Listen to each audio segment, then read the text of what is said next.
দেখো আমার মা এইগুলোর পিস করে ফেললো সন্দেশ মিষ্টির। তো আমি খেয়ে বলছি কেমন হয়েছে, কিন্তু একটা আফসোস লাগছে যে আর্জেন্টিনা কেন এখানে গিয়েছে। আমি তো CR7 এর ফ্যান না। লেসটা নিয়ে নিয়েছি, খুবই ভালো খেতে, মিষ্টি মিষ্টি ভালোই লাগছে, নর্মাল মিষ্টির থেকে বেশি মিষ্টি এইটা। তোমরাও খেয়ে নাও। মাছের মুড়োটা অল্প নিচ্ছি, খুবই ভালো। এটা খেয়ে নিয়ে বড় মাছটা রেখে দেবো। আমার মা সবাইকে দেবে বলে ভালো করে কেটে দিচ্ছে।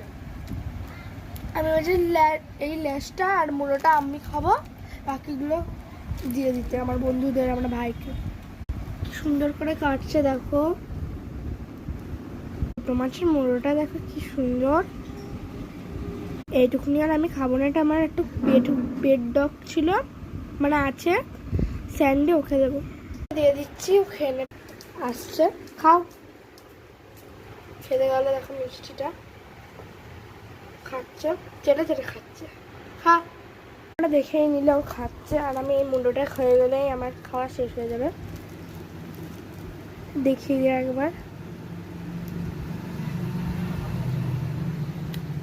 আর আগের বারের মতন তোমাদেরও এই কোয়েশ্চেনগুলো থাকতে পারে, আমি কি গিফট পেয়েছি এটা এর পরের পার্টটা তোমরা দেখে নিও।